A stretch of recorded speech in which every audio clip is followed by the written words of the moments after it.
ಈಗ ಯುಗಾದಿ ಹಬ್ಬದ ಸಂದರ್ಭದಲ್ಲಿ ವೈದೇಹಿಯವರು ಯಾವ್ಯಾವ ಅಡುಗೆಗಳನ್ನ ಮಾಡ್ತಾರೆ ಅಂತ ಮಾಡಿ ತೋರಿಸಿದ್ರು.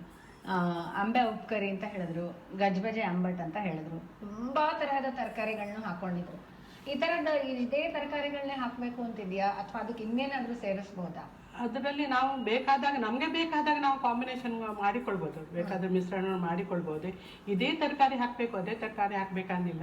ಆದ್ರೆ ಇದರಲ್ಲಿ ಬೆಂಡೆಕಾಯಿ ಮತ್ತು ಕಾಲಿಫ್ಲವರ್ ಹಾಕೋದಿಲ್ಲ, ಕ್ಯಾಬೇಜು ಹಾಕೋದಿಲ್ಲ, ಬೇರೆ ಎಲ್ಲಾ ತರಹದ ಇದುಗಳನ್ನು ತರಕಾರಿಗಳನ್ನು ಒಟ್ಟು ಮಾಡಿ ಅದಕ್ಕೆ ಮಸಾಲೆ ಎಲ್ಲ ಹಾಕಿ ಬೇಯಿಸಿ ನೀವು ಇವತ್ತು ತಿಂದಿರ್ಬೇಕು, ನಿಮ್ಗೆ ಚೆನ್ನಾಗಿ ಕಾಣ್ತಾ ಇರ್ಬೇಕು, ಮಾಡ್ತೇವೆ ನಾವು. ಅದರಲ್ಲಿ ಕೂಡ ಎರಡು ತರದ ನಾವು ಮಾಡ್ತೇವೆ. ಒಂದು ಗಜ್ಬಜ ಅಂತ ಹೇಳ್ತೇವೆ, ವಾಟ್ ಎವರ್ ಇದು ನೀವು ಮಾಡಿದ್ದು ಇವತ್ತು ತಿಂದು ನೋಡಿದಿರಲ್ಲ, ಅದ್ರಲ್ಲೇನೆ ಅದಕ್ಕೆ ಮಸಾಲೆ ಹಾಕದೆ ತೆಂಗಿನಕಾಯಿಯನ್ನು ಮಿಕ್ಸಿಯಲ್ಲಿ ಹಾಕಿ ಅದರದ್ದು ರಸ ತೆಗೆದು ಅದರದ್ದು ಹಾಲು ತೆಗೆದು ಅದರ ಒಟ್ಟಿಗೆ ಬೇಯಿಸಿದ ತರಕಾರಿ ಒಟ್ಟಿಗೆ ಹಾಕಿ ಅದಕ್ಕೆ ಒಂದು ಒಗ್ಗರಣೆ ಕೊಟ್ರೆ ಟೂ ಗುಡ್, ಟೂ ಗುಡ್. ಅದ್ರಲ್ಲಿ ಕೂಡ ನಾವು ಹಸಿ ಗೇರು ಬೀಜ ಹಾಕ್ತೇವೆ ನಾವು, ಅದ್ರಲ್ಲಿ ಕೂಡ ಹಾಕ್ತೇವೆ ನಾವು, ಅದ್ರದ್ದು ಟೇಸ್ಟೇ ಬೇರೆ. ನಾನು ಎಳೆ ಗೇರು ಬೀಜದ ಬಳಕೆಯನ್ನಂತೂ ಬಹುಶಃ ಎಲ್ಲ ಅಡುಗೆಯಲ್ಲೂ ನೋಡಿದೆ. ಇವತ್ತು ಪಾಯಸದಲ್ಲಿತ್ತು, ಸಿಹಿಗಳಲ್ಲಿ ಅಂತೂ ಹಾಕ್ತೀವಿ. ಆದ್ರೆ ಈ ಪಲ್ಯದಲ್ಲಿ, ಹುಳಿಯಲ್ಲಿ, ಹಾಗೇನೆ ಇನ್ನು ನೀವು ಹೇಳಿದ್ರಿ ವಲ್ವಲ್ ಅಂತ, ಅದರಲ್ಲೂ ಕೂಡ ಹಾಕ್ತೀವಿ ಅಂತ. ಎಷ್ಟು ಈ ತರ ಎಳೆ ಗೇರು ಬೀಜ ಅಂತಂದ್ರೆ ಇದು ಜೀರ್ಣಕ್ಕೆ ಒಳ್ಳೇದಾ?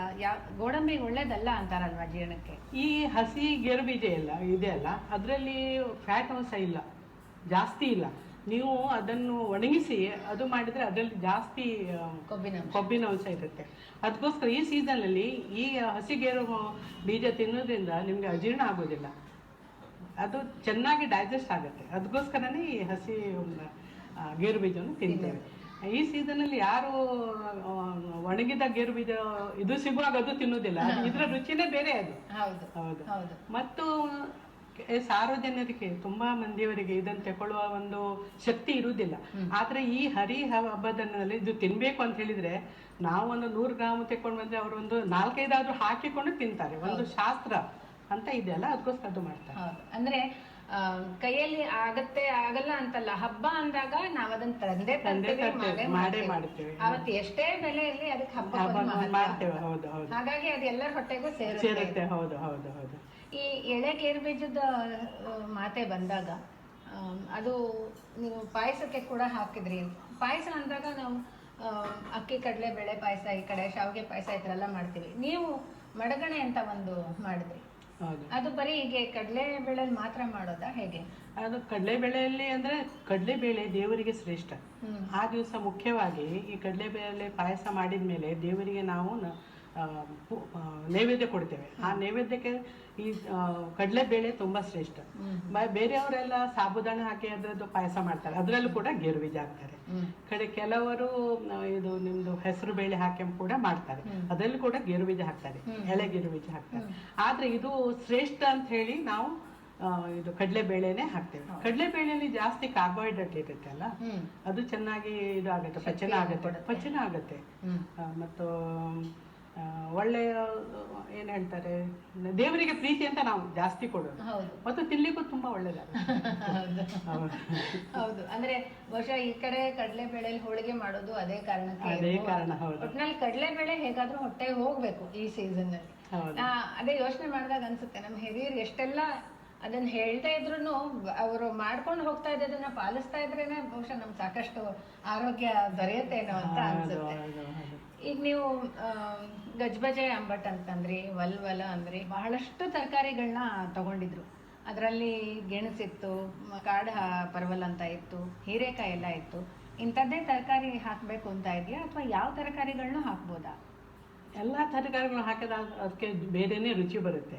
ಈಗ ಕೆಲವು ಇದರಲ್ಲಿ ಈಗ ನಾವು ಗಜ್ಬೀಜ ಮಾಡೋದ್ರಲ್ಲಿ ಸೌತೆಕಾಯಿ ಹಾಕದಿದ್ರೆ ಅದಕ್ಕೆ ರುಚಿ ಇಲ್ಲ, ಗೇರು ಬೀಜ ಹಾಕದಿದ್ರೂ ರುಚಿ ಇಲ್ಲ, ಬೇರೆ ಗೆಣಸು ಹಾಕದಿದ್ರೂ ರುಚಿ ಇಲ್ಲ. ಈ ಎಲ್ಲಾ ವಸ್ತುಗಳನ್ನು, ಈ ಎಲ್ಲಾ ತರಕಾರಿ ಒಟ್ಟು ಮಾಡಿ ಒಂದು ಪದಾರ್ಥ ಮಾಡಿದ್ರೆ ಅದಕ್ಕೆ ರುಚಿ ಇದೆ. ಅದು 1-2 ಅಲ್ಲಿಂದ ಇಲ್ಲಿ ಮಿಸ್ ಆದ್ರೂ ಪರವಾಗಿಲ್ಲ, ಆದ್ರೆ ಎಲ್ಲಾ ಹಾಕಿದ್ರೆ ತುಂಬಾ ಚೆನ್ನಾಗಿ. ಎಲ್ಲದರಲ್ಲೂ ಫೈಬರ್ ಅಂತೂ ಫೈಬರ್ ಇದೆ, ಮಿನರಲ್ಸ್ ಇದೆ, ವಿಟಮಿನ್ಸ್ ಇದೆ. ಎಲ್ಲ ಅದು ಜೀರ್ಣಕ್ಕೆ ಒಳ್ಳೇದು, ಜೀವಕ್ಕೆ ಒಳ್ಳೇದು, ಜೀರ್ಣಶಕ್ತಿಗೂ ಒಳ್ಳೇದು. ಅದಕ್ಕೋಸ್ಕರ ಇದು ಮಾಡ್ತಾರೆ. ತೊಂಡೆ ಪಲ್ಯ, ತೊಂಡೆಕಾಯಲ್ಲಿ ಮಾಡುವಂತ ವಿವಿಧ ಅಡಿಗೆಗಳು ಅಂತಂದಾಗ ತೊಂಡೆಕಾಯಿಗೆ ಕೂಡ ಎಳೆ ಗೇರು ಬೀಜ ಸೇರಿಸಿ ಪಲ್ಯ ಮಾಡಿದ್ದು ನೋಡಿದೆ. ಅದು ಯಾಕೆ ತೊಂಡೆಕಾಯಿಗೆ? ತೊಂಡೆಕಾಯಿ ಸ್ವಲ್ಪ ತಂಪು ಅಂತಾರೆ, ಬಾಡಿಗೆ ಕೂಲ್ನೆಸ್ ಕೊಡುತ್ತೆ. ಮತ್ತು ಗೇರು ಬೀಜ ಸ್ವಲ್ಪ ಇದಲ್ಲ, ಹೀಟ್, ಅದೇ ಉಷ್ಣ. ಅದು ಎರಡು ಒಟ್ಟಿಗೆ ಮಾಡಿದ್ರೆ ಕಾಂಬಿನೇಷನ್ ಚೆನ್ನಾಗಾಗುತ್ತೆ, ಬ್ಯಾಲೆನ್ಸಿಂಗ್ ಆಗುತ್ತೆ ಅಂತ.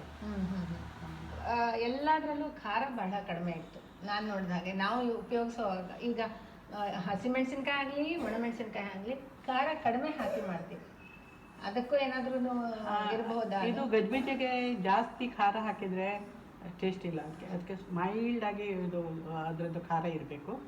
ಈವನ್ ಒಲ್ವಲ್ ಅಂತ ಹೇಳ್ತೇವಲ್ಲ, ಅದು ಕೂಡ ಹಾಗೇನೆ, ತುಂಬಾ ಕಡಿಮೆ ಮೆಣಸು. ಈ ದಿನ ಸ್ವಲ್ಪ ಕಡಿಮೆ ಮೆಣಸು ಯೂಸ್ ಮಾಡ್ತೇವೆ ನಾವು, ಕಡಿಮೆ ಉಪಯೋಗಿಸ್ತೇವೆ ನಾವು.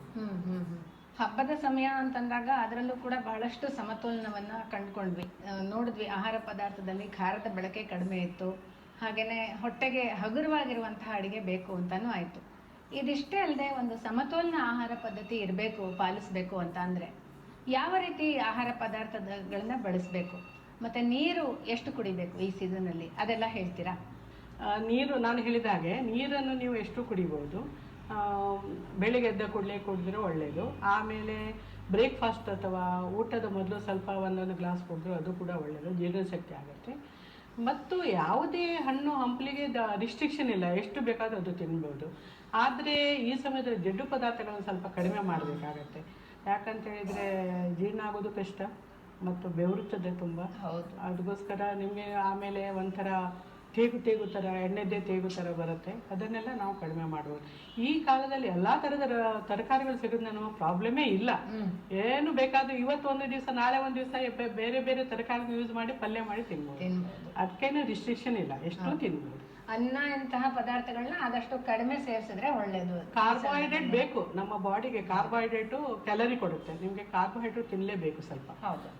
ಕಡಿಮೆ ಮಾಡಿ. ಅದ್ರ ಬೇರೆ ಪೂರಾ ರಾ ವೆಜಿಟೇಬಲ್ಸ್ ತಿನ್ಬೋದಲ್ಲ, ಹಸಿ ವೆಜಿಟೇಬಲ್ ತಿನ್ಬೋದು. ನೀವು ಹೇಳಿದಾಗೆ ಸೌತೆಕಾಯಿ, ಕ್ಯಾರೆಟು, ಟೊಮೆಟೊ, ಎಷ್ಟು ಇದೆ ಅದೆಲ್ಲ ತಿನ್ಬೋದು ನಾವು. ಅದಕ್ಕೇನು ರಿಸ್ಟ್ರಿಕ್ಷನ್ ಇಲ್ಲ. ಖಾಲಿ ಹೊಟ್ಟೆಯಲ್ಲಿ ತುಂಬಿದಂತೂ ತುಂಬಾ ಒಳ್ಳೇದು. ಶ್ರೀಮತಿಯವರೇ, ಇಲ್ಲಿವರೆಗೂ ಬಂದ್ರಿ. ಹಾಗೇನೆ ಈ ಒಂದು ಆಹಾರ ಅಂತ ರುಚಿ ಕಾರ್ಯಕ್ರಮದಲ್ಲಿ ಯುಗಾದಿ ಸಂದರ್ಭದಲ್ಲಿ ತಿನ್ನುವಂತಹ ಆಹಾರ ಪದಾರ್ಥಗಳು, ಅದರ ಯಾಕೆ ಅದನ್ನ ತಿನ್ನಬೇಕು, ಯಾಕೆ ಅದನ್ನ ಸೇವಿಸಬೇಕು, ಅದರಿಂದ ದೇಹಕ್ಕೆ ಏನು ಒಳ್ಳೇದಾಗತ್ತೆ, ಅಷ್ಟಲ್ಲದೆ ಈ ವಸಂತ ಋತುವಿನ ಕಾಲದಲ್ಲಿ ಎಂತೆಂಥ ಆಹಾರ ಪದಾರ್ಥಗಳನ್ನ ತಿನ್ನೋದು, ಯಾಕೆ ನಮ್ಮ ಹಿರಿಯರು ಇದನ್ನೆಲ್ಲ ಪಾಲಿಸ್ಕೊಂಡು ಬಂದಿದ್ದು, ಇದನ್ನೆಲ್ಲ ಬಹಳ ವಿಶದವಾಗಿ ತಿಳಿಸ್ಕೊಟ್ಟಿದ್ದೀರಾ.